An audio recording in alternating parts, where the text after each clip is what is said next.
Bueno, bajar al caso específico que nos convoca, que es el de, bueno, una experiencia puntual, ¿no?, que se da en la provincia de Santa Fe a lo largo de las décadas del 20 y del 30, en donde efectivamente se intenta construir, bueno, o expandir el rostro laico del Estado, a partir de la sanción, conflictiva sanción de la Constitución de 1921,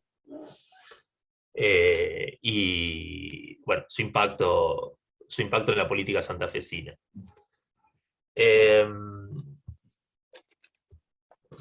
bueno, arrancamos. Así no, a mí me parece que está bueno pensar, partir de una pregunta, ¿no? Muchas veces solemos, bueno, escuchar esta idea de que la laicidad argentina sería una laicidad incompleta, o en todo caso que el proceso de secularización en Argentina no se habría completado, habría quedado a mitad del camino, sobre todo si lo comparamos con otros casos, como puede ser el de Chile o el de Uruguay, que los tenemos cerquita, y en donde efectivamente en las primeras décadas del siglo XX ambos países eh, separan Iglesia y Estado en términos constitucionales, ¿no? En la Constitución de 1925, en Chile, y en la Constitución de 1917-19 en Uruguay.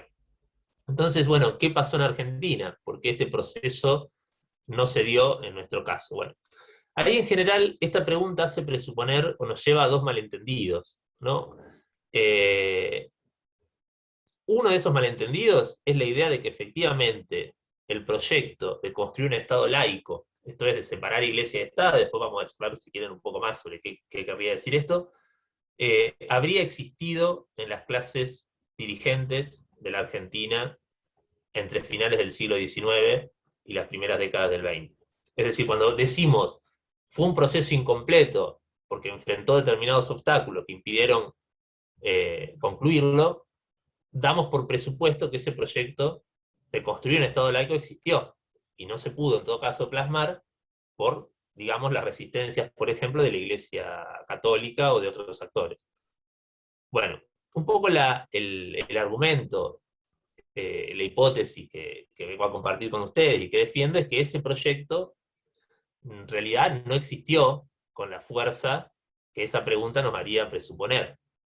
Es decir, ni los liberales de fines del siglo XIX, ni los principales actores políticos de la Argentina del siglo XX tuvieron en su agenda la construcción de un Estado laico.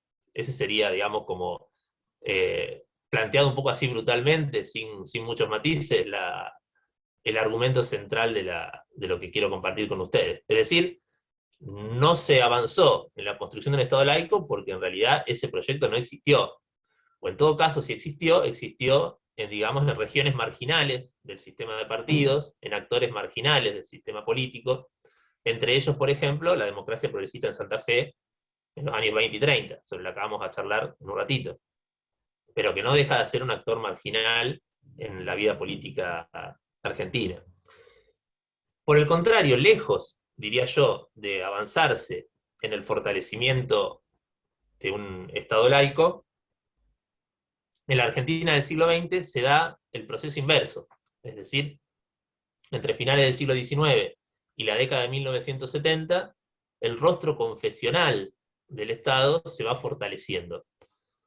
Y se va fortaleciendo sobre todo en tres momentos, o hay tres momentos en que ese fortalecimiento se acelera, ¿no?, en el que se robustecen, diría yo, los vasos comunicantes que unen a la Iglesia con el Estado, ¿no?, los conductos que imbrican a la Iglesia Católica con el Estado. ¿Cuáles son esos tres momentos? Como para plantear una periodización general del siglo XX que nos sirva como modelo para, bueno, después pensar casos específicos.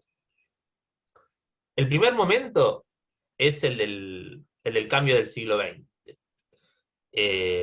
Bueno, abro un breve paréntesis. Si me quieren interrumpir directamente, activen el micrófono y hablen, ¿no? Si tienen alguna duda o si lo que estoy diciendo no se entendió, cualquier cosa, digo, no es que esto es como una charla así muy armada, digamos, en el sentido de que sea una exposición, o sea, me interrumpen y despejamos la duda. La idea es que esto sea... voy a tratar de no hablar tanto, de hacerlo más o menos de 40, 50 minutos como máximo, de manera que nos quede tiempo para seguir charlando a partir de las inquietudes que ustedes tengan sobre estos temas. Bueno, dicho esto, vuelvo a lo que estaba diciendo. El primer momento, entonces, que les decía yo, de aceleración de los... Espera que voy a... No sé si... Ahí estás... vos, Clarisa, te encargás de admitir a la gente. Gracias.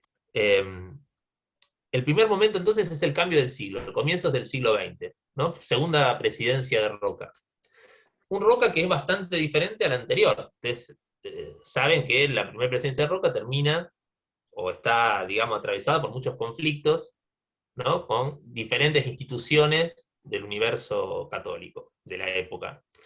A partir sobre todo de la sanción de las llamadas leyes laicas, ¿no? La que más conflictos genera en su momento es la ley 1420, ¿no? De 1884 y el Congreso Pedagógico de 1882 que la precede. Bueno, este segundo Roca, bueno, es un Roca que más bien... Ahí hay un micrófono que quedó Sí, prendido, el le de vamos a Natalia. pedir, a ver, ahí está, ya Ahí, lo silencié. ahí está, gracias Natalia. Y después una cuestión, si ustedes, digamos, para no interrumpirte, la opción para alguna pregunta tienen levantar la mano, que es una opción, o bien hacer una consulta a través del chat, que por ahí es más fácil Claro, que abrir el micrófono. claro, de última lo escriben por el chat y Clarisa, que nos está dando una mano en la charla, no, me pasa la pregunta, ella sí prende el micrófono y aclaramos Dale. la duda que haya. Bueno, como les decía, este segundo Roca es bastante diferente al anterior. Es un Roca que, lejos de estar en una situación de conflicto con las instituciones eclesiásticas, por el contrario, se acerca a ellas. Alienta la llegada de órdenes religiosas, de congregaciones religiosas a la Argentina. Hay un hecho que para mí es muy simbólico de este cambio de escenario, que es el hecho de que el Estado argentino financie los pasajes y las estadías de los obispos que participan del Concilio Plenario Latinoamericano de 1899 en Roma, que era un congreso en donde se iban a formar en las doctrinas que el Roca de 15 años antes había considerado una seria amenaza para la construcción del Estado central. Sin embargo, ahora no tiene ningún problema, por el contrario, paga los pasajes, los obispos van, hay un acercamiento, hay una mirada mucho más permisiva sobre la presencia de la enseñanza religiosa en las escuelas públicas, incluso en la ciudad de Buenos Aires, donde los sectores anticlericales denuncian una ola negra que avanza sobre la educación, etc. Entonces tenemos un escenario totalmente diferente o muy distinto al de 15 años atrás. Bueno, ¿qué pasó? ¿No? ¿Por qué este Roca propone una suerte de acercamiento con la Iglesia Católica o con el mundo católico? Bueno, de ahí uno podría señalar dos cosas para pensar este cambio. Una es que efectivamente la Argentina de comienzos del siglo XX es distinta. No es una Argentina con mayores niveles de conflictividad. Piensen que son las décadas en que son los años en que se producen las primeras huelgas generales, entre ellas en Rosario, por ejemplo. Es el momento en el cual la inmigración deja de ser, ¿no? Por de algún modo, un proyecto, ¿no? Y se convierte en una realidad, y esos inmigrantes que llegan, bueno, en muchos casos son anarquistas, alientan sociedades de resistencia. Es una sociedad, bueno, muy cosmopolita en ese sentido, con lo cual, digamos, aparece el problema de cómo integrar, cómo homogeneizar, cómo, bueno, inventar un molde, ¿no? A partir del cual fundir a los y las argentinas, ¿no? Es decir, ¿qué quería decir ser argentino? Bueno, cómo sustanciar un nacionalismo más esencialista, si ustedes quieren, bueno, frente a estos desafíos, ¿no? Entonces, frente a esos interrogantes, esos desafíos, que además, por otro lado, se encuentran con un partido autonomista nacional mucho más atravesado por fracturas internas, es decir, es un orden conservador que cada vez es más un desorden conservador, por decirlo de alguna manera, es decir, eh, las diferentes líneas internas, bueno, el partido se va a fracturar, en fin. En ese contexto, el roquismo ve en la Iglesia Católica un posible aliado, ¿no? Para asegurar, por un lado, el orden social, pero también como un proveedor de insumos ideológicos para pensar una identidad nacional, para tratar de sustanciar una idea de nación argentina que puede encontrar en la idea de religión católica un común denominador, puesto que buena parte de los inmigrantes vienen de países católicos. Entonces, hay un cambio en el escenario político interno de la Argentina, ¿no? Un cambio en el nivel de conflictividad social de la Argentina a principios del siglo XX que anima, ¿no?, un acercamiento, al menos de una parte de la clase dirigente, hacia la Iglesia Católica. Esto por un lado, ¿no? Y por otro lado, subrayaría que también este catolicismo es un poco diferente al de una década y media atrás. Un poco diferente, digo, porque ya estamos en pleno papado de León XIII. León XIII es un papa muy distinto a Pío IX, el papa anterior. Pío IX era un papa muy radical en su intransigencia con el mundo moderno, es el papa que le dice no a todo, no a la nación, no al liberalismo, no a la democracia, ¿no? El famoso sílabus de los errores modernos, prácticamente todo el mundo contemporáneo es un gran error. Bueno, León XIII dice, bueno, con esta lógica es imposible poner en marcha la iglesia. No dice que lo que el Pío no había dicho estaba mal, porque como ustedes sabrán, ningún papa dice que lo que otro papa dice está mal, pero pone en marcha nuevas encíclicas que lo que hacen es reorientar la iglesia en otro sentido, ¿no? Entonces, se reconcilia con la idea de nación, no... León XIII dice, bueno, no hay incompatibilidad en que los católicos participen de la nación, no hay incompatibilidad entre la iglesia y la nación, al mismo tiempo le da estatuto, entre comillas, oficial a esto que venía discutiéndose desde hace unas décadas, que es el catolicismo social, ¿no?, que es una ideología que propone la conciliación de clases en nombre de la necesidad de reconstruir una trama orgánica en la sociedad, que supuestamente el liberalismo había corroído. Entonces es un catolicismo mucho más atractivo, mucho más seductor para las clases dominantes, porque ya no se enfrentan a la nación, ¿no? Los católicos pueden ser, entre comillas, nacionalistas. El catolicismo puede ser un ingrediente consustancial a la propiedad de nación en la Argentina, y al mismo tiempo el catolicismo viene ahora de la mano de una ideología, el catolicismo social, que propone una especie de utopía política de la conciliación de clases, que también es muy seductora para estas clases dirigentes que tienen que empezar a enfrentar conflictos sociales crecientes. Por lo cual, a comienzos del siglo XX tenemos un escenario en el cual se encuentran los cambios que ocurren en la iglesia a nivel transnacional con las necesidades de la clase política argentina, ¿no? Entonces, esos dos factores, me parece, nos ayudan a entender por qué este Roca cambia, vira de posición respecto del Roca de 15, 20 años antes. Este nuevo escenario que genera lo que uno podría llamar un matrimonio por conveniencia, en cierto sentido, entre el Estado y la Iglesia, da inicio a un proceso de enorme crecimiento de la Iglesia Católica en la Argentina. Es el proceso más vertiginoso de crecimiento de la Iglesia en la Argentina. En ningún otro momento del siglo XX los católicos se van a expandir con tanta fuerza. Es el momento en el que se parroquializa todo el territorio nacional, se construyen centenares de templos, se delimitan miles de parroquias, y además se pone en marcha en el seno de estas parroquias todo tipo de asociaciones que movilizan a los católicos y a los fieles, los ponen en marcha, asociaciones de diferente tenor, algunas vinculadas al catolicismo social, ¿no? Este va a ser el caso de los círculos de obreros, que por ejemplo en Rosario va a ser importante. Con lo cual tenemos un catolicismo muy pujante, que además está embebido de una identidad mucho más militante, ¿no? Esta idea ¿no?, de recristianizar la sociedad, hay una utopía católica, ¿no?, que ellos quieren, que los católicos imbuidos de estas ideas tienen en la cabeza. Yo les invito a hacer el ejercicio, ¿no? En el caso de Rosario es muy, muy transparente, ¿no? Ir a mirar las fechas de creación de las parroquias y de construcción de los edificios. Si uno va a los templos, los recorre, va a ver que en su gran mayoría las piedras fundamentales de esos edificios se colocan entre finales del siglo XIX y principios del XX, y la mayoría se terminan en los años 20, en los años 30, o en gran parte, digamos, se termina en los años 20 y los años 30.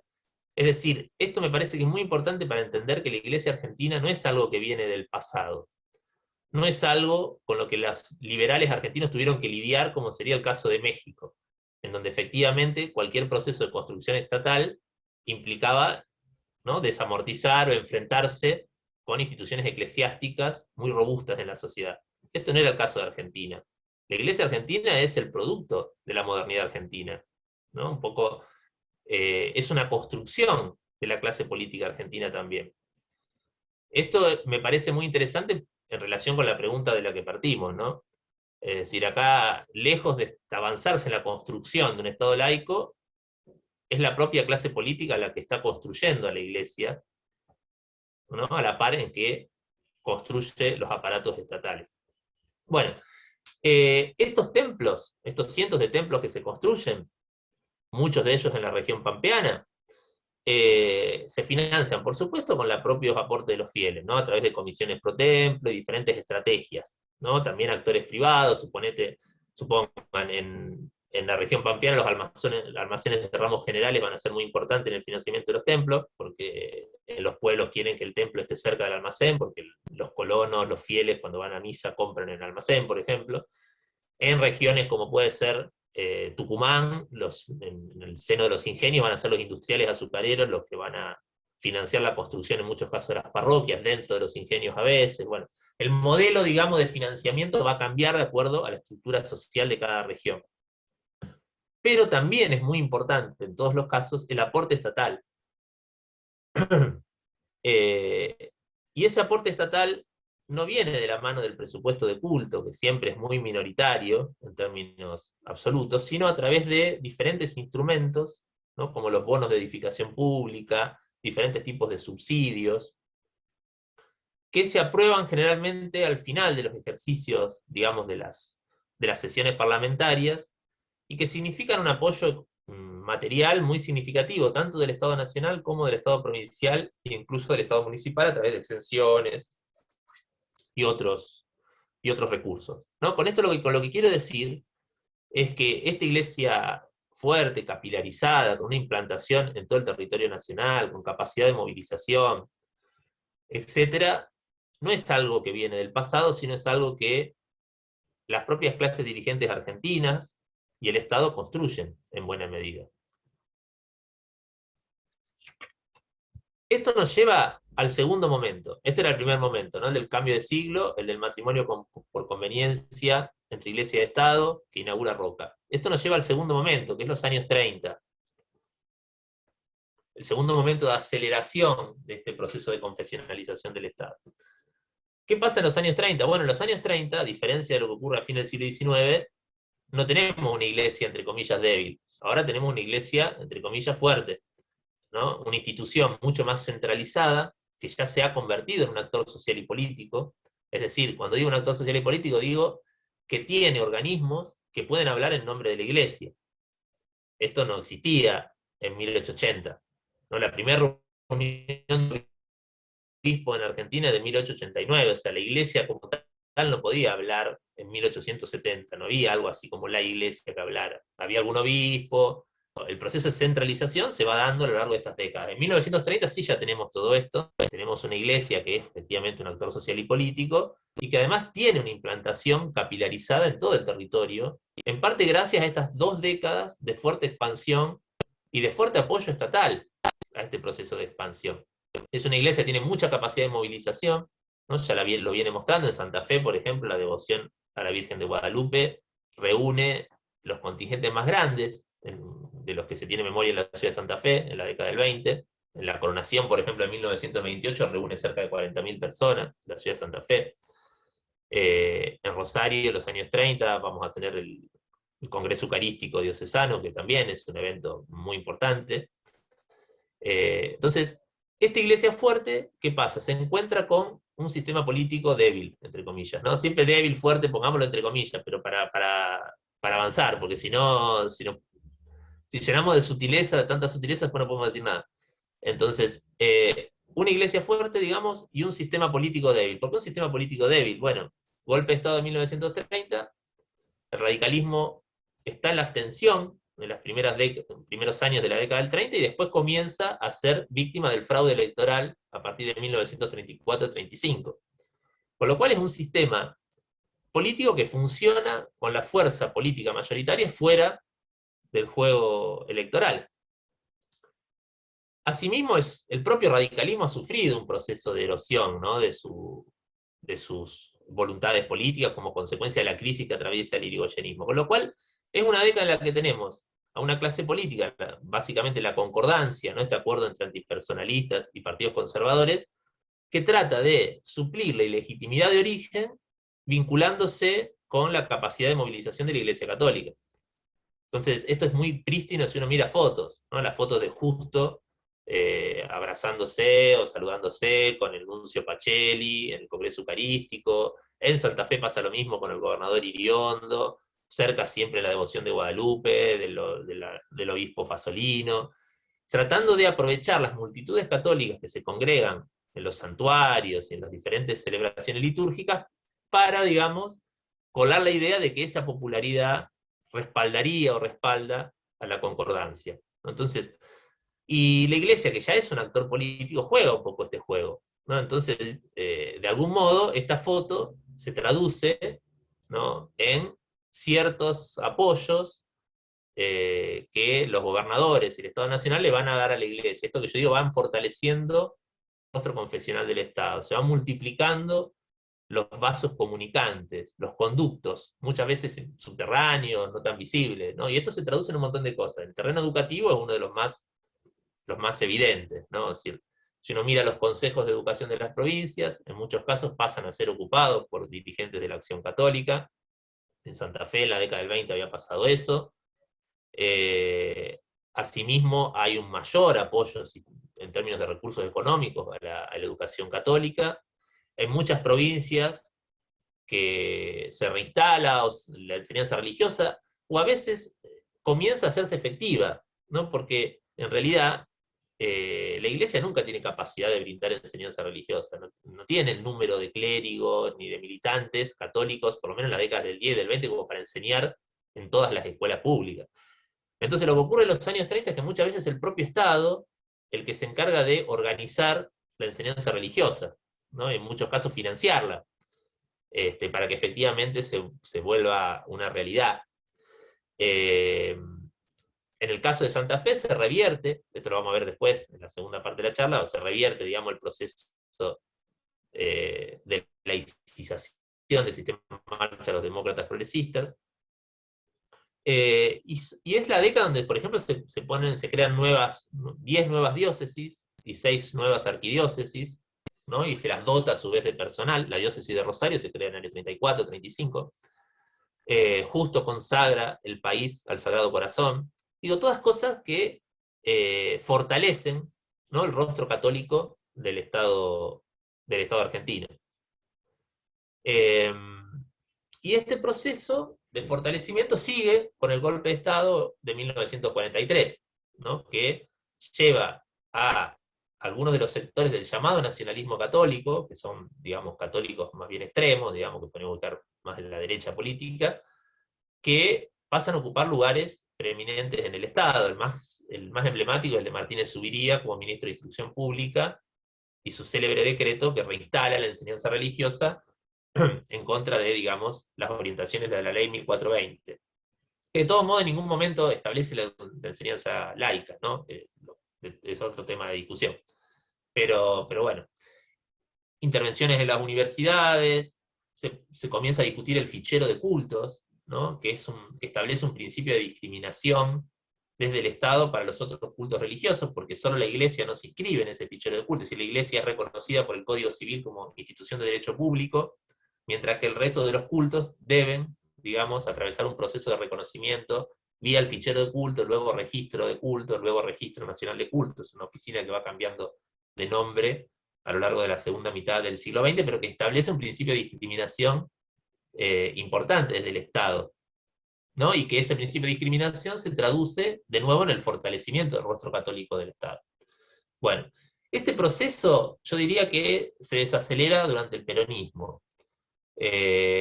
Uno podría decir, bueno, pero por un lado se sanciona la ley de enseñanza religiosa durante el peronismo, en el año 47. El Registro Nacional de Cultos funciona, efectivamente, pero al mismo tiempo, cuando uno mira la Constitución del 49, el peronismo le pone un freno a este proceso. ¿Le pone un freno en qué sentido? Bueno, por un lado, no se establece al catolicismo como religión de Estado, que era lo que pedían los nacionalistas católicos, no se establece un sistema, un régimen político corporativo, que era algo que también pedían los nacionalistas católicos. El peronismo mantiene la estructura, digamos, liberal, más allá de la pirotecnia verbal de Perón. En los hechos, la Constitución del 53, una constitución que mantiene los principios de representación de la ciudadanía liberal, con algunos, digamos, matices, pero como ocurre en otras constituciones.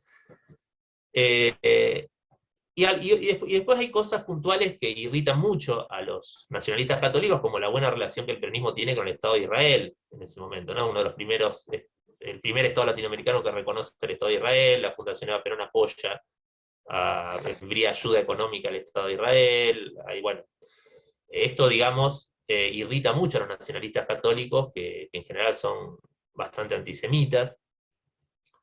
Y también el peronismo le dice que no a los obispos más moderados, que no pedían que la Argentina declarara al catolicismo como religión de Estado, pero sí que querían un concordato que le pusiera punto final al patronato. ¿Y qué era el patronato? Bueno, era una potestad constitucional que viene del 53, 1853, que le permite al Estado intervenir en el gobierno interno de la Iglesia. Es decir, cada vez que se designa un obispo, ese obispo debe tener el beneplácito del Estado Nacional. Lo mismo ocurría con, por ejemplo, documentos doctrinales de la Santa Sede. Para poder entrar a tener vigencia en el territorio nacional debían atravesar un proceso de aprobación. Las órdenes religiosas debían ser aprobadas también vía parlamentaria. Es decir, los derechos al patronato implicaban, digamos, que el Estado argentino se reservaba algunas atribuciones de intervenir en el gobierno interno de la Iglesia.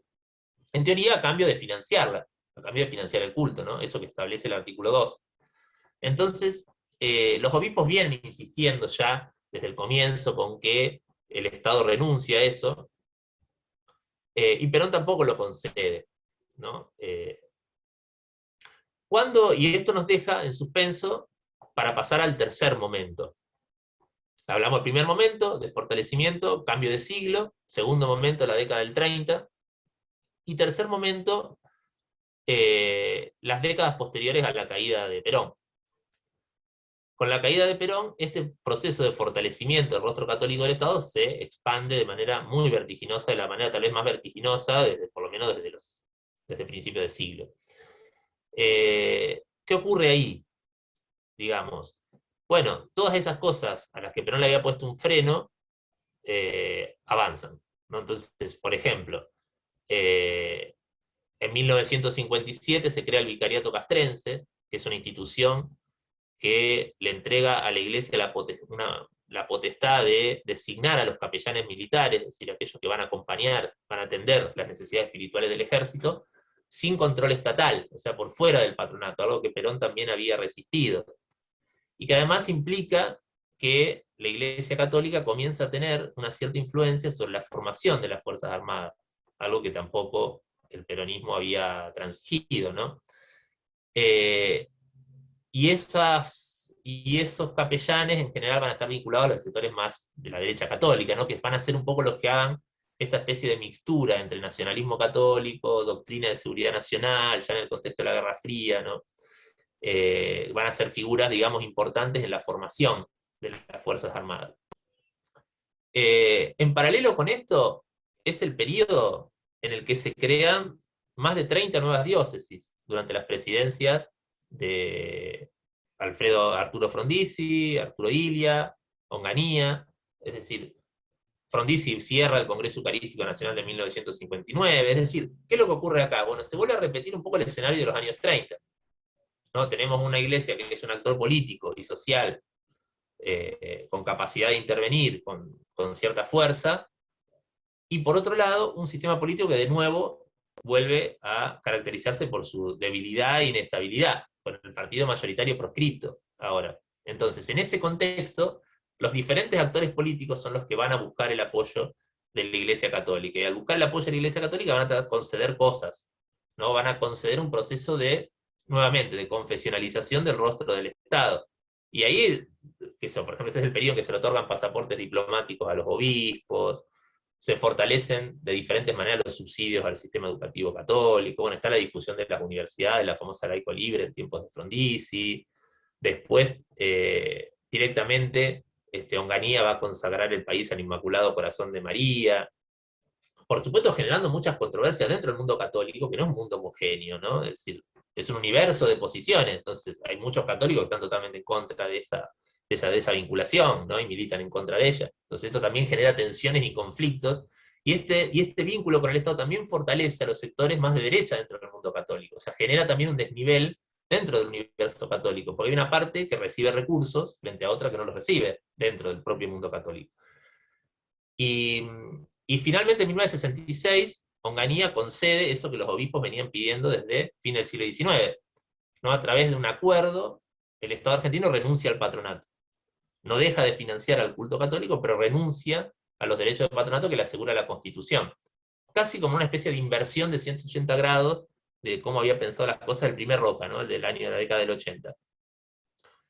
Y bueno, y para terminar un poco esta primera parte, este proceso va a continuar obviamente con la última dictadura militar, de la que provienen la mayoría de los decretos ley que regulan el presupuesto del culto al día de hoy, ¿no? Esto que se discutió mucho en el marco de la discusión de la ley de interrupción voluntaria del embarazo, ustedes se acuerdan, resurgió la discusión sobre la separación de la Iglesia y Estado, o sea, modificar el artículo 2 de la Constitución, y volvió a la palestra el tema del el presupuesto de culto, ¿no? que está regulado por estos decretos ley que se sancionan entre el 77 y el 83 durante la dictadura militar, ¿no? Esto es el que establecen un 80%, no recuerdo exactamente los porcentajes, pero es entre un 70 y un 80% del salario de un juez nacional para obispos, la jubilación también se establece en un porcentaje similar, las becas para estudiantes de los seminarios, en fin, una serie de recursos que componen lo que llamamos el presupuesto de culto, ¿no?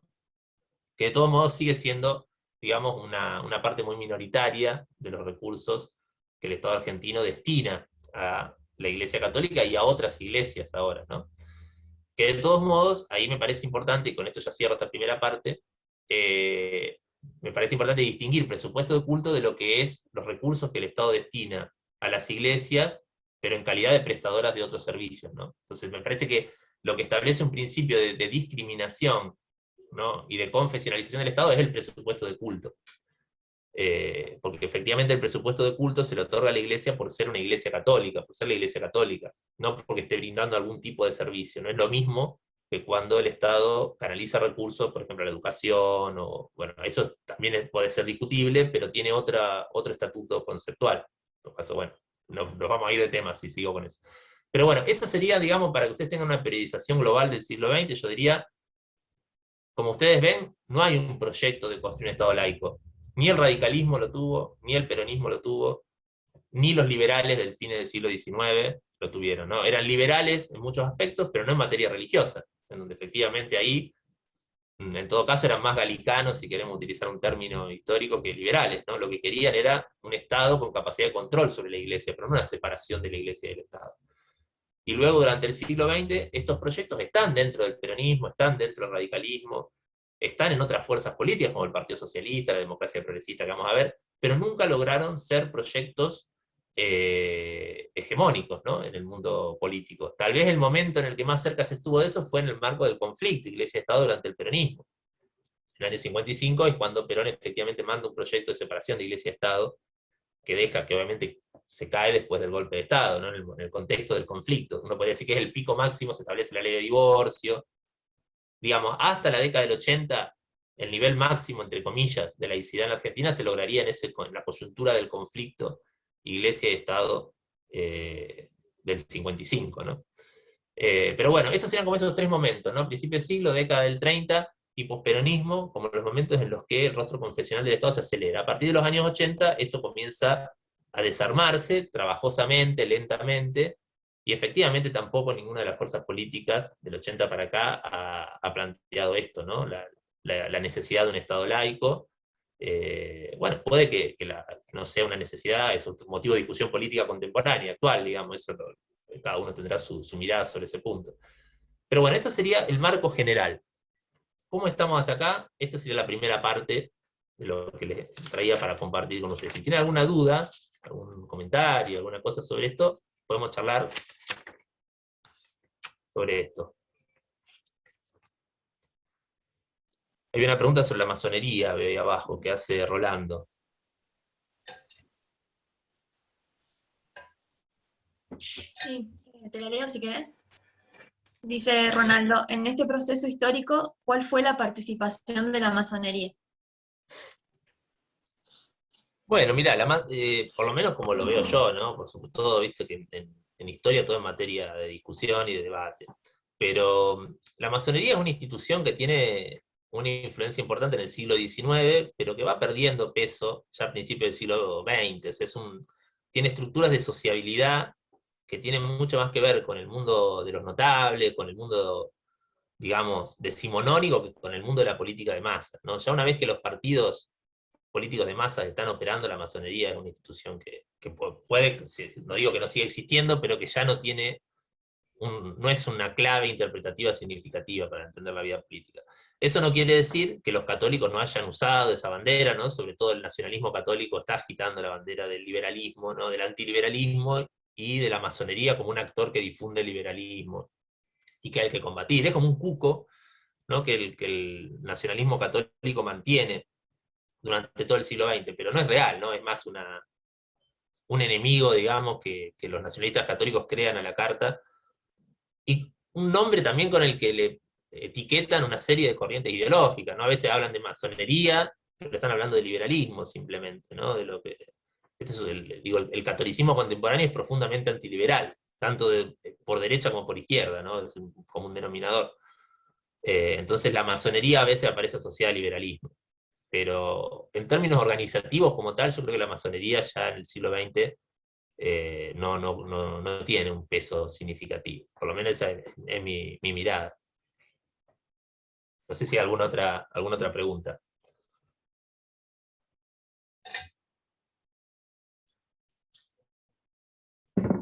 De nada, Rolando. Bueno, si quieren pasamos a la segunda parte, que era meternos un poco más en qué pasó en la provincia de Santa Fe, qué pasó en Rosario, más puntualmente, en las décadas del 20 y del 30, con la Constitución de 1921, que efectivamente Santa Fe, digamos, en el tablero nacional de los años 20 y 30, efectivamente ocupa un lugar singular. Ocupa un lugar un poco singular porque efectivamente tiene una fuerza política, una de las pocas fuerzas políticas que a nivel nacional defiende la separación de la Iglesia de Estado, que es la democracia progresista en ese periodo.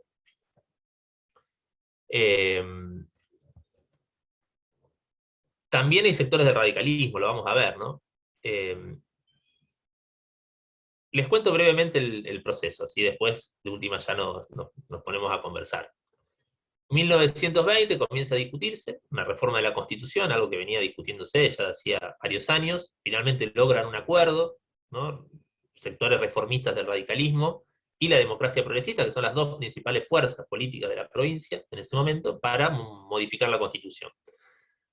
Se convoca elecciones para convencionales y comienza a sesionar la convención con una ley que establece un plazo de 90 días para realizar la reforma, ¿no? El proceso no sale bien, ¿no? Digamos, esos acuerdos que se habían logrado para llamar a la convención no duran, apenas inicia la convención, y la convención se convierte en una lucha encarnizada entre los diferentes sectores políticos, no pueden acordar prácticamente nada, se demoran muchísimo, hay idas y venidas. El primer gran motivo de disputa es una reforma electoral que impulsa el radicalismo y que quiere, como digamos, reorganizar los distritos electorales de la provincia. Y la democracia progresista se resiste a esto porque dice, bueno, que es un dibujo electoral que los va a perjudicar en las próximas elecciones. Bueno, eso empantana mucho la discusión, Y la segunda cuestión que empantana mucho la discusión de esta constitución, que en muchos sentidos es una constitución de vanguardia, que tiene ideas interesantes, ¿no? Reforma del régimen municipal, reformas, tiene en cuenta, digamos, la cuestión social. Digo, es una constitución de avanzada para el liberalismo reformista de la época.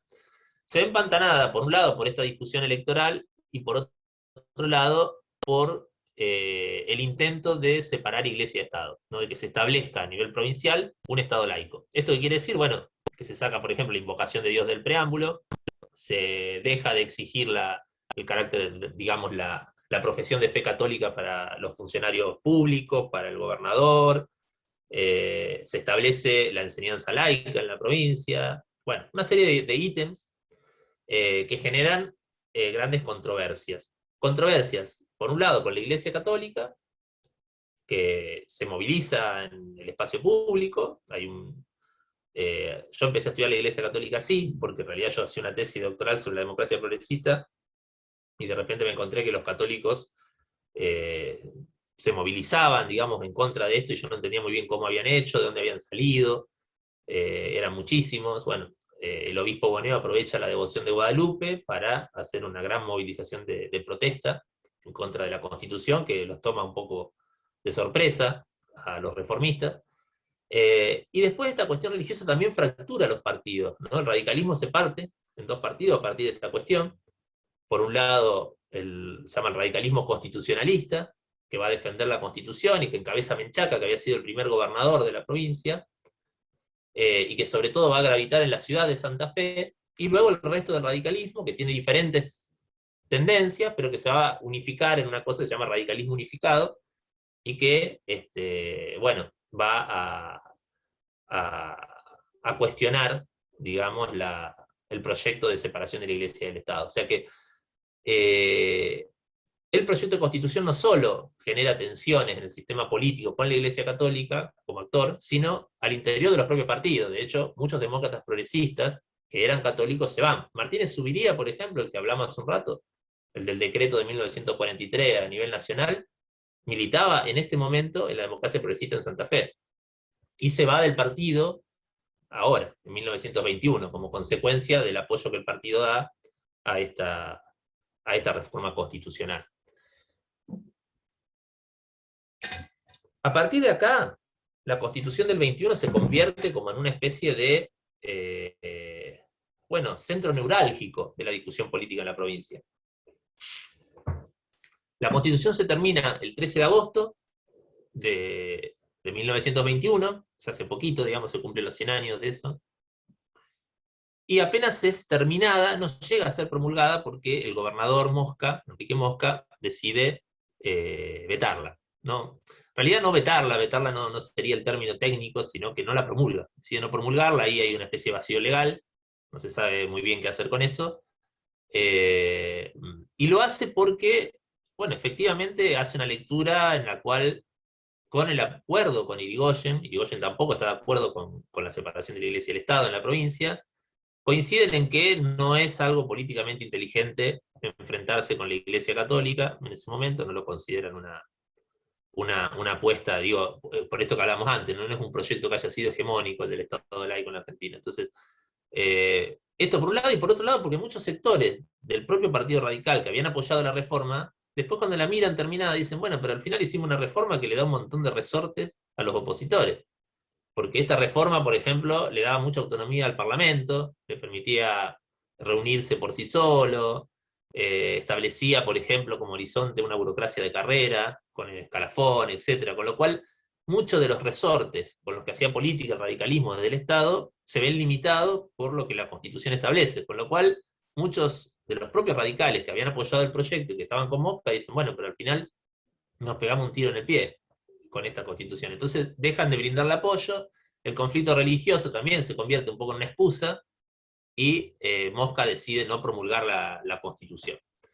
A partir de ahí se inicia todo un conflicto, porque los demócratas progresistas y los radicales constitucionalistas, los demócratas progresistas en Rosario y los radicales constitucionalistas en Santa Fe siguen adelante defendiendo, diciendo que la Constitución ya está en vigencia. O sea, ahí se genera como una especie de gran conflicto jurídico, porque a una parte del sistema político responde a la Constitución de 1900 y una parte dice que ya se rige por la de 1921.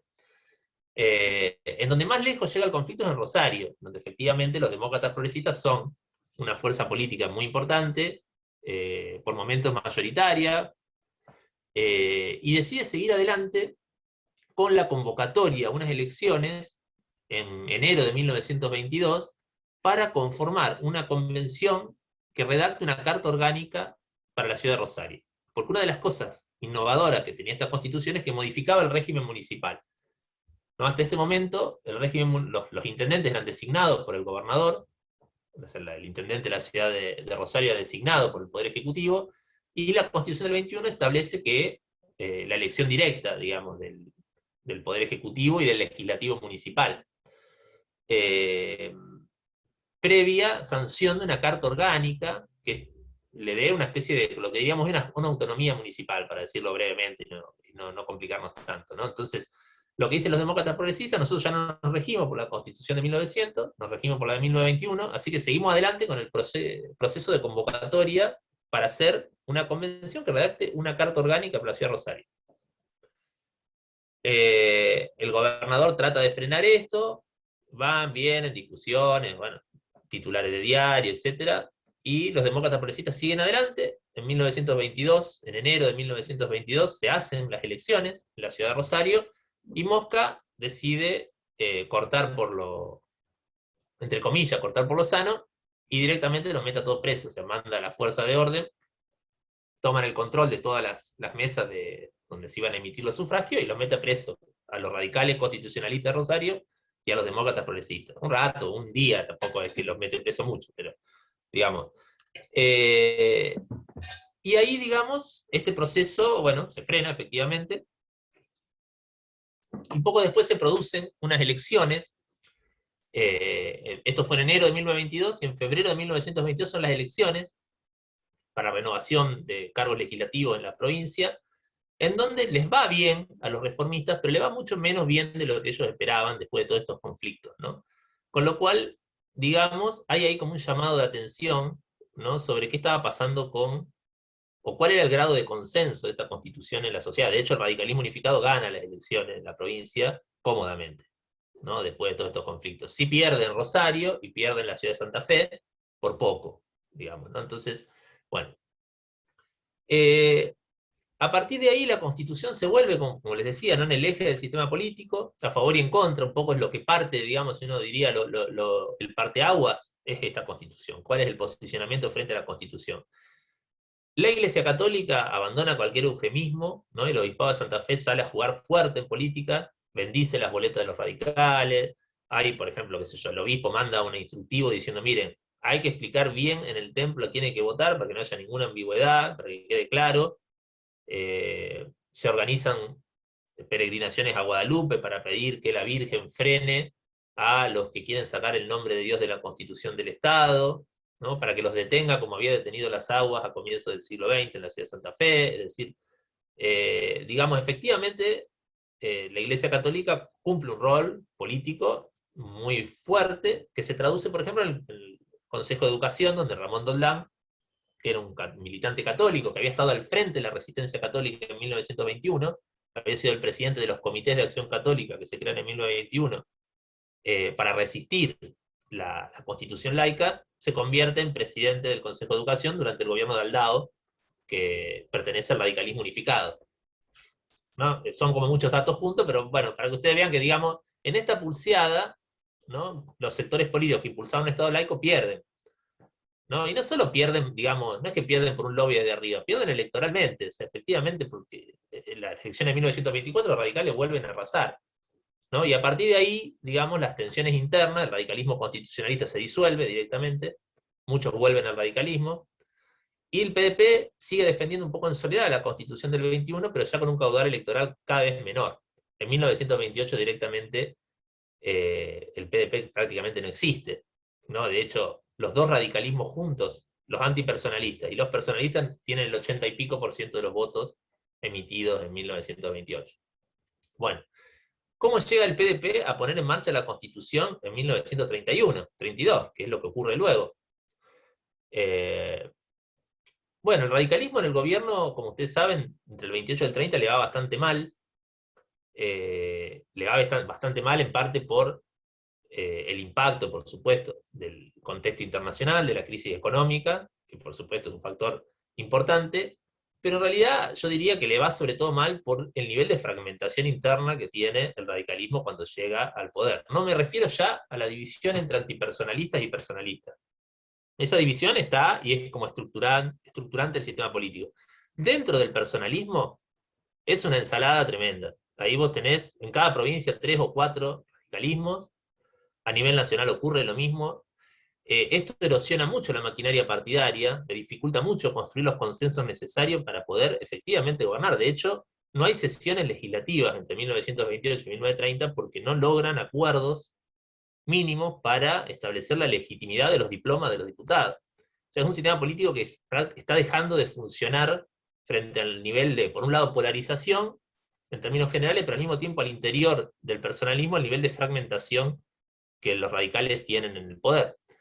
Todo esto, bueno, va generando una especie de resurrección del PDP en la provincia, porque los demócratas progresistas empiezan a decir, bueno, vieron que le dijimos que no votaran los radicales, que iban a ser un desastre, y nosotros tenemos la Constitución del 21 que va a solucionar todo esto, ¿no? La Constitución del 21 va a modernizar el Estado, va a generar un Estado con capacidad de acción, que va a solucionar los problemas. Entonces, empiezan a hacer una militancia por la Constitución del 21, ya antes del golpe de Estado, y después del golpe de Estado de Irigoyen también, diciendo que esa Constitución va a solucionar, bueno, buena parte de los problemas cotidianos, ¿no? Ya hay, si ustedes quieren, así como en la coyuntura del 21 se había ideologizado mucho la Constitución del 21 en relación con la cuestión religiosa, acá los demócratas progresistas, que han aprendido un poco de eso, desideologizan esa Constitución en términos religiosos y hablan de la Constitución como una herramienta para solucionar problemas. ¿No? Una lectura, si ustedes quieren, más tecnocrática de la Constitución. Es un momento en el cual efectivamente, si uno mira los diarios, te encontrás con colonos que se ahorcan porque no pueden pagar, o sea, eso es los suicidios de colonos en sus campos, es una constante.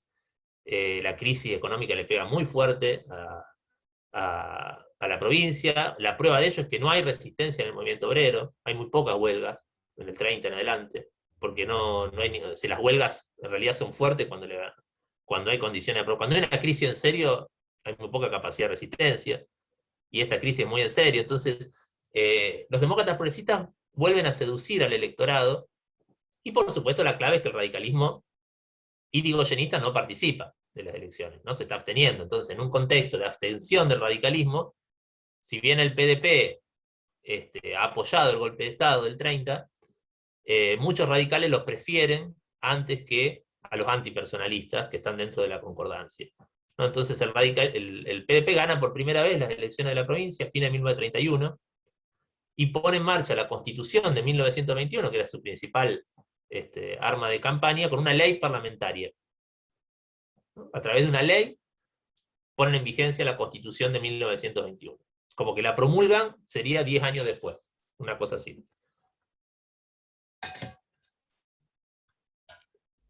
A partir de ahí, bueno, ponen en marcha bueno, un conjunto de reformas que estaban implícitas en esa Constitución. Pero bueno, la experiencia de gobierno no va a ser buena, ¿no? No va a ser buena por diferentes razones, ¿no? Por un lado, el contexto de crisis económica, ¿no? Muy fuerte, que sin duda impone límites, ¿no? Implica un corsé, ¿no?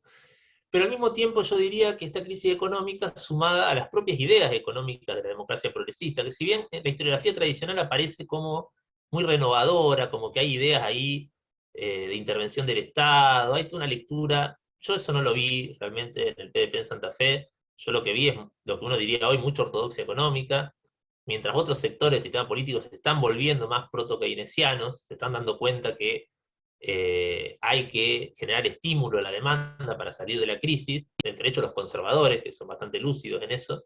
El PDP tiene un discurso de austeridad muy fuerte, y de hecho lo que hace en el gobierno es un ajuste brutal, ¿no? Reduce el presupuesto en 30 puntos, baja los sueldos, Con lo cual esto genera no solo el descontento social, sino genera el descontento en el propio partido, que hace 20 años que está en el llano y que cuando llega al gobierno no tiene nada para repartir entre sus militantes tampoco. Entonces, inmediatamente dentro del partido aparecen un montón de tensiones que hasta ese momento no habían tenido el peso que tienen ahora, y el partido termina partiéndose, ¿no? Fragmentándose, sectores, digamos, de la democracia progresista que se enfrentan al gobernador, el vicegobernador renuncia, vuelve a asumir, el ministro de gobierno está peleado con el ministro de Hacienda, no se hablan, se votan en contra en la legislatura, con lo cual, tras que el radicalismo está absteniéndose, o sea, no está participando, la democracia, la concordancia efectivamente vota todo en contra, si hay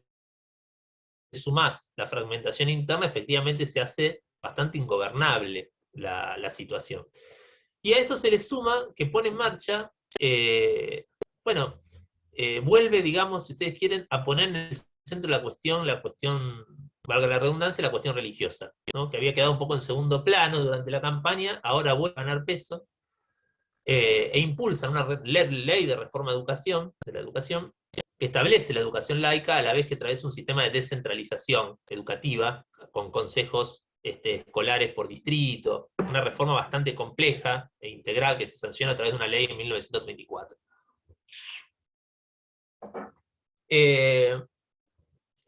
Con esta ley tampoco les va bien, ¿no? Por el contrario, yo diría que esta ley es de algún modo lo que termina de desencadenar la crisis del gobierno, ¿no? Porque es una ley que no solo lo enfrenta con la Iglesia Católica, que ustedes piensen que esta Iglesia Católica de ahora es la que yo le hablaba antes, ¿no? Es una Iglesia Católica fuerte, está todo el tiempo movilizada en el espacio público. En 1933, la Iglesia Católica reúne 100.000 personas en el Parque Independencia, en el Congreso Eucarístico preparativo para el de Buenos Aires. Y esas 100.000 personas se reúnen con consignas en contra del gobierno. Entonces, mientras el PDP no mueve a nadie, la Iglesia Católica está moviendo un montón de gente en la calle en contra del gobierno, lo cual es un factor de desestabilización más, ¿no? Pero igual, yo insisto, no es tanto esto, yo creo que la crisis del PDP no es tanto lo que hacen los otros, sino lo que hacen ellos mismos ahí. Entonces, a partir del 34, esta ley no está bien pensada, es una ley que, como les decía, por un lado establece la laicidad, lo cual le genera conflicto con la Iglesia, pero eso dentro de todo estaba dentro de lo previsto, y al mismo tiempo establece dos cosas: descentralización del sistema, que era una idea que más o menos gozaba de consenso, pero el tema es cómo se la instrumenta, y por otro lado, la sindicalización obligatoria, o el intento de crear una especie de sindicatos único para los maestros. Bueno, esto genera enorme resistencia en el mundo sindical, ¿no? Que de hecho se enfrenta al gobierno, y después el funcionamiento de los consejos escolares de distrito es muy complicado, muy caótico. Ustedes piensen, para que se den una idea, ¿no? O sea, lo que hacen estos consejos pasan a administrar todo. Tienen hasta potestades, digamos, tributarias. Son los que recaudan y pagan los salarios de los docentes, organizan, o sea, tienen potestades muy grandes. Poner en marcha una reforma así es una tarea titánica, y ponerla en marcha en el contexto de crisis, ¿no? No solo de crisis política y económica en la que están los demócratas progresistas, es como muy arriesgado. De hecho, para mí es un error político, fue un error político muy grande. Además, una reforma que no trabajan desde abajo, no la construyen desde abajo hacia arriba, sino que la imponen de arriba hacia abajo.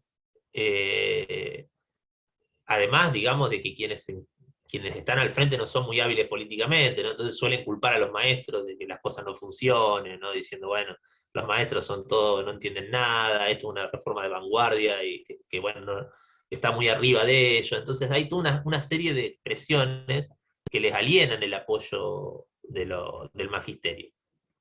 Y la reforma, además, de los hechos concretos funciona muy mal. Los ellos, por ejemplo, prevían 350 o 330, no me acuerdo, consejos escolares de distrito, y llegan a funcionar 220, una cosa así, con lo cual no está muy claro qué pasa en los lugares donde no hay consejos.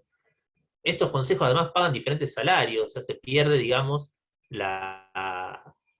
Claro, exactamente, acá me dice Natalia, deudan a los docentes. Además de las deudas, ¿no? Llegan a muchos meses de deuda. Esto generaba además un negocio con los bancos que le prestaban a los docentes a tasas usurarias, para que puedan vivir hasta que cobraran sus salarios atrasados. Y al mismo tiempo los consejos pagan salarios muy, muy diferentes. O sea, mientras en una escuela del centro de la ciudad de Santa Fe, a lo mejor un salario era 150 o 185 pesos, capaz que en Alto Verde era 80.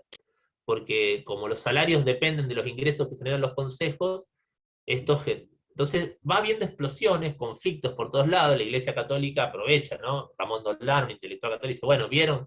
Esto es por copiar ideas, una idea de trasplante, esto es porque el liberalismo genera estas cosas, la Iglesia Católica cuida a los maestros, etc. ¿no? Entonces se van convergiendo, digamos, una serie de circunstancias que terminan generando la intervención de 1935, ¿no? Porque además de estos conflictos, ¿no? Que estoy hablando dentro de la propia democracia progresista en el partido, estos conflictos que genera la ley de educación, los conflictos con la Iglesia, se genera al mismo tiempo un debate sobre la legitimidad del mecanismo con el cual los demócratas progresistas pusieron en vigencia la Constitución, que efectivamente es una discusión política, esto está claro, o sea, acá, digamos, pero al mismo tiempo tiene peso jurídico, ¿no? Efectivamente tiene su propia lógica jurídica.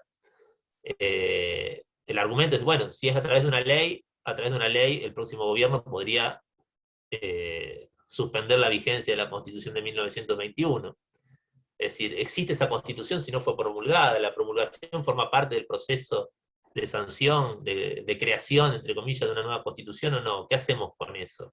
Entonces, bueno, hay toda una discusión jurídica. Algunos dicen, bueno, en realidad estuvimos más de 10 años en un limbo jurídico. Entonces, se genera toda una discusión que les da los argumentos necesarios a los legisladores nacionales que están buscando intervenir Santa Fe, ¿no? La concordancia a nivel nacional está buscando intervenir Santa Fe para bueno, poner en marcha los instrumentos, los mecanismos del fraude electoral que le van a asegurar la permanencia, ¿no? Le van a asegurar el mosaico, digamos, la pieza Santa Fe la van a asegurar para la concordancia en 1937, que es lo que de hecho ocurre, ¿no? Después de la intervención, hace una intervención a fines de 1935, los demócratas progresistas salen, ¿no?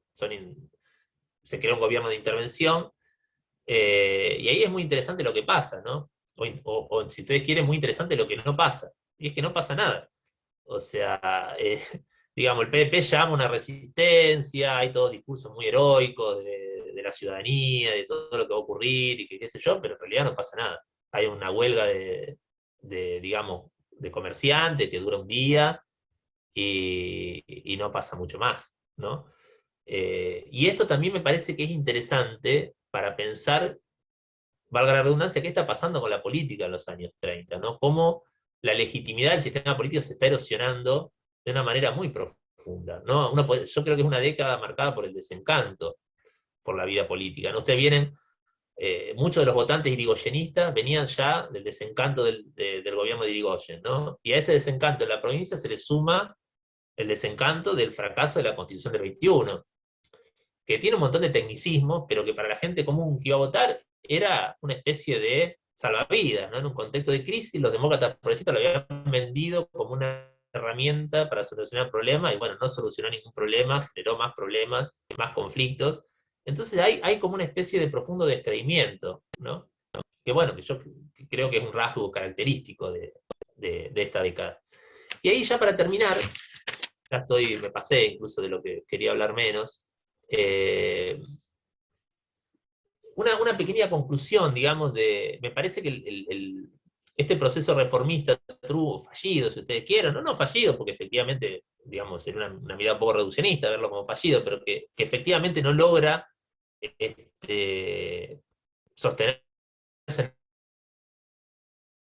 en el tiempo, me parece que nos anima a pensar en vistas a otros procesos de reforma constitucional, ¿no? Me parece que esto que ocurre en Santa Fe en los años 20 y 30 nos enseña mucho de qué cosas son necesarias para que un proceso de reforma sea medianamente exitoso en el tiempo, ¿no? Y mucho esto tiene que ver con la capacidad de construir un tramado de acuerdos políticos por arriba, pero también por abajo, ¿no? Creo que es lo que más faltó en el caso de los demócratas progresistas, ¿no? Le falta mucha construcción de acuerdo con los actores concretos desde abajo, y también la capacidad de saber renunciar a aquellas cosas para las cuales no hay un consenso suficiente en pos de impulsar a aquellas que lo tienen.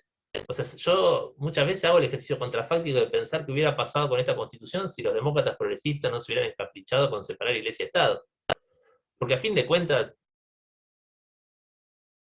incluso la separación a nivel provincial tiene un impacto relativo, porque esto es una cuestión de agenda nacional. Tal vez podrían haber dejado eso y podrían haber hecho un proceso de descentralización, de transformación del régimen municipal, que eran muy importantes, para mí más importantes que la cuestión religiosa, pero sin embargo la cuestión religiosa terminó ocupando el centro del ring, ¿no? Entonces, y esto tiene que ver en parte, me parece, con la visión ideológica que estos reformistas tenían del reformismo, ¿no? Un reformismo que no se construye de abajo para arriba.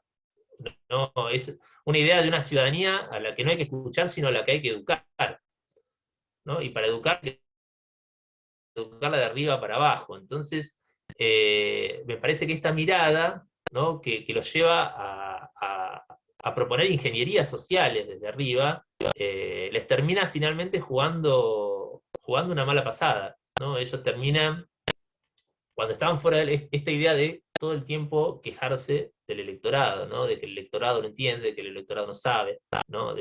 Hay un debate que tienen en la Cámara muy buena entre diputados del PDP y unos radicales, ¿viste? Y los radicales le dice a Araya, que era un tipo muy lúcido, acá muy vivo, le dice, bueno, pero pasa que ustedes se equivocan, porque ustedes creen que la verdad existe antes de la discusión. Ustedes creen que tienen la verdad y que las personas, los votantes se acercan o se alejan de la verdad. Nosotros los radicales no creemos que haya ninguna verdad. Para nosotros la verdad surge una vez que la gente votó. Lo que votó es la verdad. Entonces, más allá de la chicana, digamos, de Araya en el debate, es interesante cómo están pensando los demócratas progresistas efectivamente el voto, ¿no? Para ellos, el voto tiene que reflejar, hay elecciones correctas e incorrectas, ¿no? Y eso no surge de la propia coyuntura electoral, sino que la preexiste, por decirlo en términos más filosóficos, ustedes quieren. Y me parece que esa cosmovisión que está, si uno lo lee a Lisandro Latorre, está en el fondo de su forma de ver el mundo, terminó jugando una mala pasada en su gestión efectivamente en su gestión de gobierno, y bueno, por supuesto, en un contexto adverso, ¿no? No es solo esto, en un contexto político general adverso, creo que fue determinante. Bueno, esto era más o menos lo que yo quería charlar con ustedes. Así que ahora, si quieren, preguntas, comentarios, tenemos media hora, 40 minutos para conversar.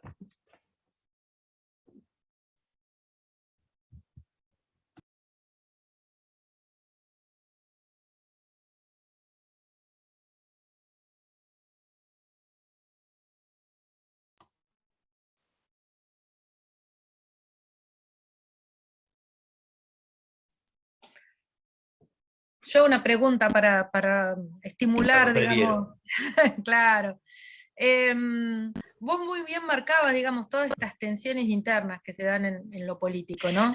Y además, bueno, lo que significa este partido radical, que en general siempre hay una mirada, cuando uno piensa a los 30, digamos, hay una asociación muy fuerte a lo que es el radicalismo nacional, y el radicalismo provincial tiene su propia dinámica y su propia forma de enfrentarse al PDP. Ahora, respecto de la Constitución, ¿vos no pensás también que, digamos, la Constitución se había, de alguna manera, a inicios de los 20 era una Constitución sumamente dinámica, digamos, que avanzaba, digamos, en una renovación efectiva del Estado, y que en el 30 el PDP no tuvo, digamos, bueno, vos lo dijiste, digamos, pero que fue incapaz de buscar consensos como para formular y mejorar, digamos, conciliando con el resto de los espacios políticos, más allá del radicalismo personalista, es decir, porque vamos, queda muy anclado también como una forma muy retórica de referirse siempre a la Constitución del 21, lo democrática, lo liberal, lo interesante, pero digamos, por ahí te queda gusto a poco, porque por otro lado, también hay que comprender que digamos, la forma en que se estructura y que se quiere llevar adelante tiene muchos impases, muchos huecos. Y ya trayéndote más al presente, es decir, bueno, esa constitución, digamos, hubiera sido posible discutir más allá de los 30, digamos, poder el PDP, digamos, ¿por qué el PDP no insistió, digamos, en las décadas posteriores? Sí, yo bueno, coincido en todo lo que decís, Sandra, porque efectivamente creo que hay varias cosas, ¿no? Yo creo que 1921 es una constitución efectivamente muy vanguardista, que uno puede filiar con otras constituciones a nivel latinoamericano, como puede ser la constitución uruguaya, ¿no? Hay diálogos con las ideas del vallismo, que es un reformismo progresista de la época, y también con la constitución mexicana, por ejemplo, hay cosas que uno puede ver reflejadas. En los 30 ya no es una constitución tan vanguardista, eso como vos bien decís, digamos, es otro mundo, otro contexto, pero yo lo que creo, como vos decís, es que el principal problema es, digamos, la traducción de ese texto en el rediseño de los aparatos del Estado, ¿no? Que es un problema, eh, digo, es un problema constitutivo de las vanguardias políticas, ¿no? Las vanguardias políticas tienen generalmente pensado cómo traducir esas consignas en el rediseño del Estado. A mí me gusta mucho una conferencia que da Zizek, el filósofo este esloveno, muy mediático, que, que un poco para chicanear, ¿no? Para pelearse, le gusta y pelearse siempre, dice, se llama elogio del socialismo burocrático, ¿no? Y él lo que dice ahí es, bueno, después de que se hizo la revolución, sea cual sea que el PP ganó las elecciones, no importa que le llamemos revolución, sea que se produjo el hecho político, al otro día, ¿qué hacemos? ¿No? ¿Cómo le damos forma? ¿Cómo pensamos? Bueno, y el PDP me parece que en el 21 trabajó muy bien la campaña, asociando la Constitución a la idea de eficiencia, de acción directa en la vida, a la solución de problemas, y después cuando tuvo que convertir eso en un nuevo rediseño del Estado provincial, se encontró con que no tenía los acuerdos, no tenía los consensos, no tenía los acuerdos por abajo, no tenía los contactos con los actores sociales concretos. Vos vas a hacer una reforma educativa como la que el PDP inició. Bueno, tendría que haber iniciado 2 o 3 años antes rondas constantes de trabajo con los docentes de la escuela para explicar la reforma, para discutirla con ellos, para ver hacia dónde se puede ir, qué se podía hacer y qué no. Digo, cómo rediscutir la composición de los consejos con aquellos que van a participar. En el PDP todo eso no existe porque la idea es que su misión es la de educar al ciudadano, en el fondo. Su misión es que ellos vienen a enseñarles a los maestros cómo va a ser la educación del futuro, como vienen a enseñarles a la sociedad. Hay en el fondo una impronta iluminista que políticamente es muy complicada, ¿no? Entonces, más allá de que uno pueda estar de acuerdo con las ideas, yo creo que la Constitución del 21 efectivamente hubiera sido un avance importante, pero la forma en la que ellos piensan esa Constitución no le da voz a los actores, ¿no? Sino más bien es como un proceso de ingeniería, ¿no? Social desde arriba. Entonces eso, bueno, está condenado, me parece a mí, es muy difícil que vos lo puedas sostener y más en las condiciones del PDP. Y después, Claro, digamos, muestra lo que es también el PDP, digamos, que no deja de claro, ser un partido conservador que busca, digamos, otras alternativas dentro del liberalismo, pero bueno, no puede salir de su propia lógica, ¿no? claro, es Este es un como, tema interesantísimo, digamos, para... sí, el de la Torre es muy transparente en eso, porque él está todo el tiempo, digamos, él quiere ser votado, él no está, él está a favor de la democracia, pero el problema es que como no lo votan, entonces aparece el problema de qué hacer, ¿no? Con eso, bueno, no lo votan porque si vos querés la paradoja en la que ellos viven es esta, ¿no? Ellos dicen, bueno, nosotros tenemos que reformar el sistema político para formar ciudadanos, pero para lograr el consenso, para poner en marcha la reforma, necesitamos a esos ciudadanos que no podemos formar porque no tenemos la reforma. No sé si me siguen. Sí, sí, sí. O sea, la Constitución del 21 va a formar los ciudadanos Se está que cortando, Diego. necesitaríamos para poder poner en marcha la Constitución del 21. Entonces, en ese... ¿Me escuchan? No, Hola. te escuchamos todo muy cortado. A ver. ¿Ahora? ¿Un poco mejor? Ahora sí. Bueno, ahí está.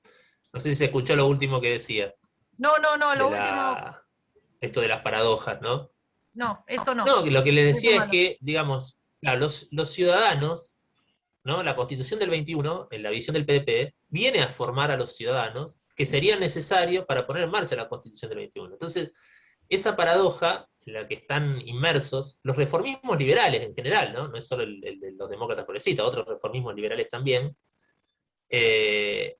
me parece que es lo que les hace dar desde luego la cabeza contra la pared cuando gobiernan, porque ellos tienen mucha dificultad para bajar a ver qué es lo que la sociedad, los actores concretos están pensando de lo que ellos piensan. Entonces hay poco diálogo, poca interacción. Además, en los años 30 hay mucha desconfianza, ¿no? Ellos dicen, bueno, en esos consejos se nos van a meter los radicales, están muy preocupados, están muy, digamos, a la defensiva, ¿no? Entonces, eso también los complica bastante. Después vos, Sandra, me has preguntado otra cosa, más hacia el No, presente, que no me sí, sí, acuerdo. digamos, para ya pensar en el futuro, si, digamos, si se siguió batallando en pos de buscar Ah, algún consenso para la reforma constitucional, que si bien llega en los 60, digamos, en los 40, 50 hay algún antecedente. claro, no, mira, lo que pasa es que el PDP después de esta experiencia ya empieza a declinar, ¿no? En los 40 sigue siendo un actor que todavía tiene alguna gravitación, pero ya no vuelve a tener la gravitación que tiene los 20 y los 30, en donde es la principal fuerza de oposición.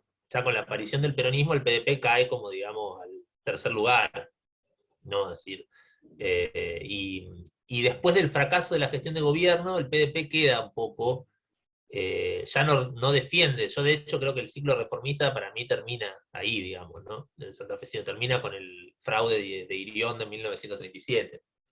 Porque además Iriondo trae otras ideas de centralización. Yo creo que hay un... Porque esa es otra cuestión, ¿no? Todo este reformismo del que estamos hablando se basa mucho en la idea de descentralizar, ¿no? Es decir, como una especie de buena palabra, ¿no? Es decir,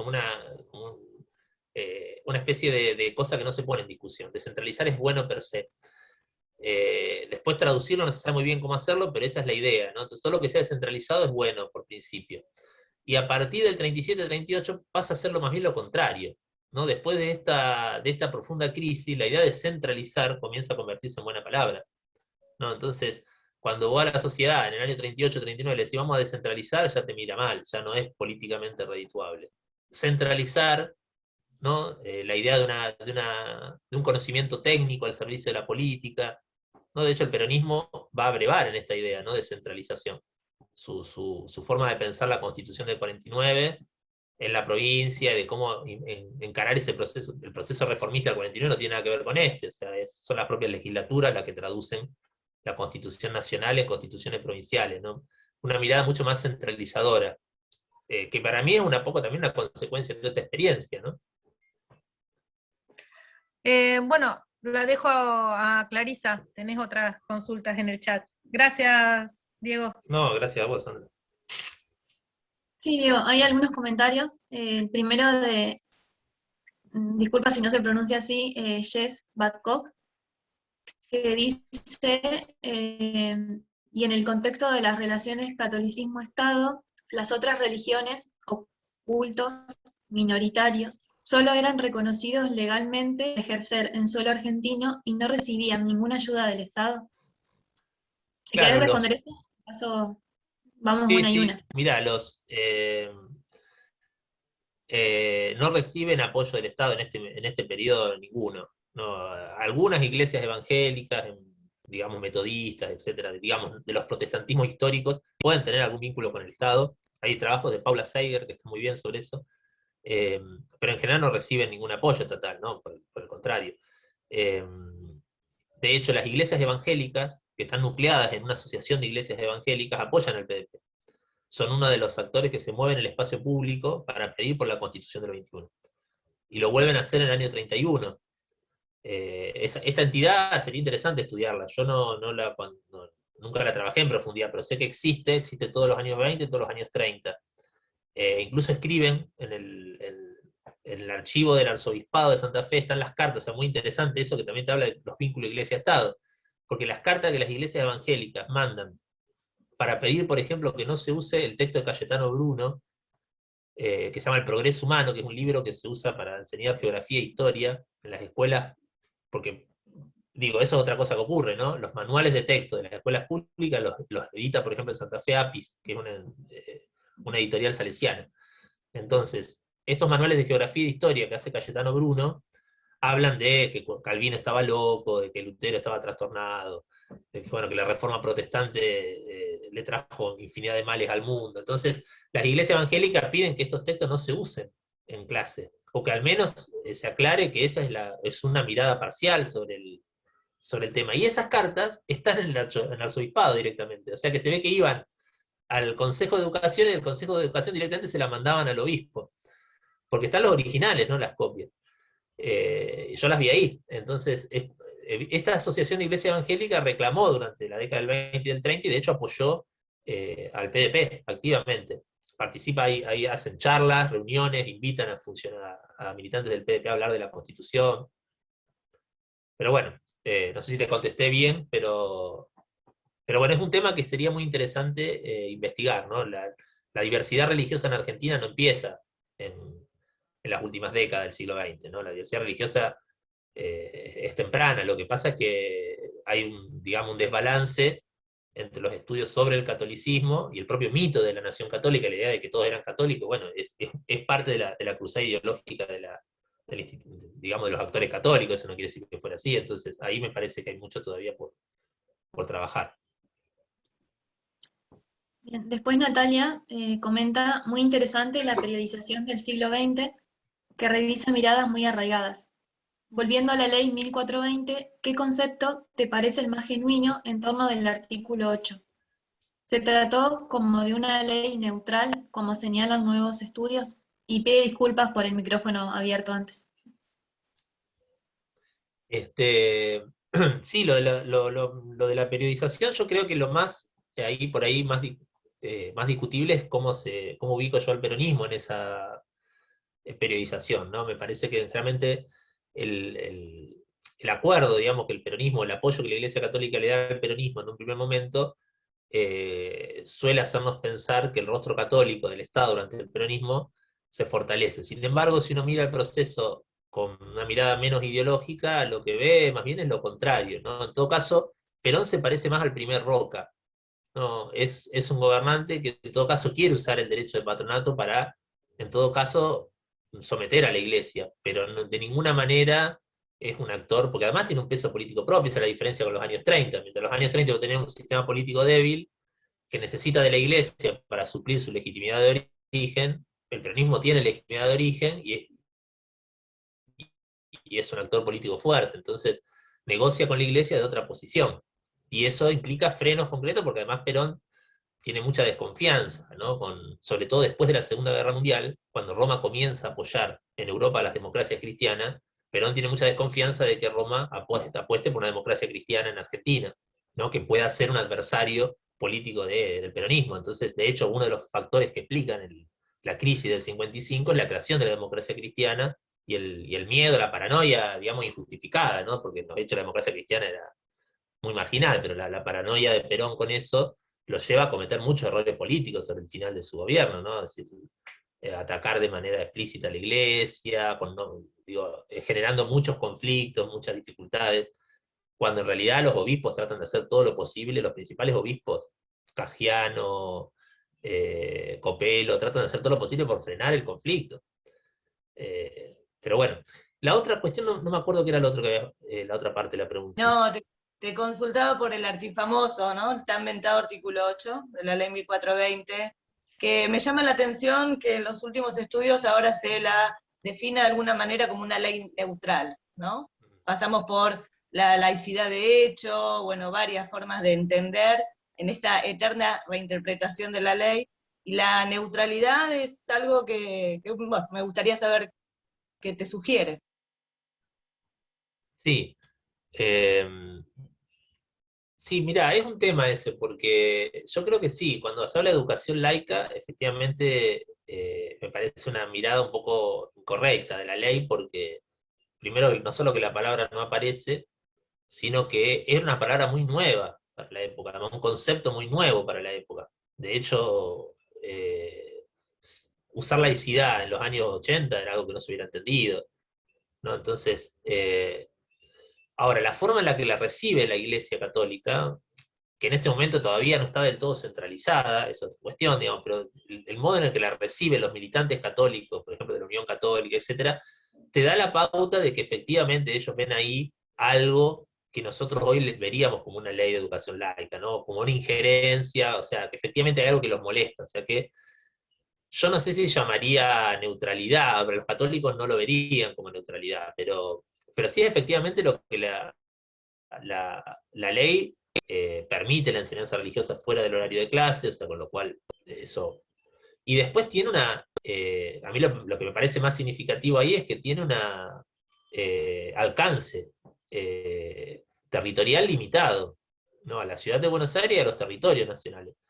Porque las provincias adecúan esa ley y en la mayoría de los casos incorporan el grueso, digamos, de los contenidos de la ley, menos la cuestión religiosa, ¿no? Donde la enseñanza religiosa sigue. Lo que pasa es que, bueno, la enseñanza religiosa no está, pero porque la iglesia no tiene no tiene recursos para volverla real, ¿no? De hecho, paradójicamente, los intentos por eliminar la enseñanza religiosa hacen que la iglesia trate de enseñar religión en la escuela, porque de hecho no existía. O sea, cuando uno mira los casos provinciales, no ve al cura yendo a la enseñanza religiosa, porque además, cuando vos revisás la correspondencia, los obispos tampoco están muy de acuerdo con eso, porque ellos dicen, a nosotros nos conviene que los chicos vengan al catecismo, ¿no? Que los niños vayan al catecismo a la parroquia, porque ahí se le abre otro horizonte de posibilidades, qué sé yo, después hacer un torneo de fútbol, hay una copa de leche, muchas de las cosas, digamos, muchas estrategias de seducción para que las personas vayan a la iglesia. Entonces, nos conviene gastar los recursos que tenemos en la parroquia. La escuela que sí, entonces en todo caso enseña religión en las parroquias de los lugares donde, por ejemplo, el anarquismo es muy fuerte. Entonces, donde saben que los niños no van a ir a la parroquia, dicen, bueno, ahí mandamos un cura a la escuela, porque bueno, es la única llegada que vamos a tener. Pero cuando aparecen estas campañas por laicizar la educación, ahí entonces la iglesia empieza a ver cómo hace para mandar gente, que finalmente lo termina haciendo el Estado. En los años 20, Doldán paga desde el Estado a maestros que dan religión. O sea, y después en los años 30 la Acción Católica ya provee, en muchos casos de catequistas ya hay cosas más armadas, pero también con recursos públicos, ¿no? Pero bueno, no te respondí muy bien. Yo creo que la idea no lo tengo muy claro, la verdad, como para darte una respuesta concreta sobre si me parece bien o mal definirla como una ley neutral. ¿Viste? Tendría que seguirlo pensando. No sé cómo lo pensás vos, si vos tenés una posición. Ahora me interesa a mí eso, si vos tenés una posición sobre eso. Pero bueno, en todo caso, bueno. Muchas gracias. Verónica Piva también comenta, estudié Historia Social de la Educación hace años y nunca me enteré del capítulo del PDP en educación. Súper interesante, gracias. Bueno, me Y alegro. Jess Backup te agradece la respuesta anterior, que también súper interesante. Sí, además del PDP, por ejemplo, si uno revisa el boletín de educación, uno de los cambios más fuertes que hay, que también genera mucho malestar en la Iglesia Católica, es que se convierte en un espacio en donde se difunden corrientes pedagógicas novedosas para la época, ¿no? Entonces, si uno mira el boletín de educación de la segunda mitad de los años 20, escriben muchos clérigos de la ciudad de Santa Fe, muchos militantes de los comités de acción católica, que sea, por ejemplo, Clementino Paredes, figuras, o sea, el sacerdote, el presbítero Alfonso Durán, mucha de la intelectualidad jesuita de la ciudad de Santa Fe escribe en el boletín. Y en el año 31 empiezan a publicar artículos de la escuela nueva, la escuela activa, ejemplos de... Entonces, digamos, es como un shock, ¿no? Muy fuerte, que claro, por ejemplo, después hay una discusión que viene ya de 1921-1922, porque en paralelo con la Constitución del 21, hay una reforma educativa que pone en marcha Luis Borruat en Santa Fe, que también es una reforma muy como novedosa para la época, que por ejemplo que se quiere instalar jardines de infantes, ¿no? Que la iglesia es uno de los temas que más le preocupa, ¿no? Eso es un motivo de mucha fricción, ¿no? Que se saque demasiado temprano los niños de la familia, ¿no? Entonces el jardín de infantes es algo que ellos no están de acuerdo, se discute mucho sobre eso, pero a Borruat le pasa más o menos lo mismo que le pasa al PDP también, ¿no? Es de arriba para abajo. Cuando hay algún conflicto en la escuela, sale Borruat y dice, los maestros no entienden nada, estoy cansado de lidiar con esta gente. Entonces, claro, se le arma lío. Encima, en 1921, la famosa huelga, hace que no le pagan durante un año más o menos, no sé bien, pero entonces, en el marco de semejante huelga, a Borruat y de semejante deuda salarial, que además era un negocio de los bancos, y eso también hay que mirarlo así, o sea, Yo no sé si no hay acuerdos ahí que habría que estudiar, uno no puede, digamos, entre el radicalismo y los bancos que hacen ese negocio, ¿no? Porque se quedan con una parte muy importante del salario de los docentes. Le adelantan los salarios a cambio de unas tasas leoninas.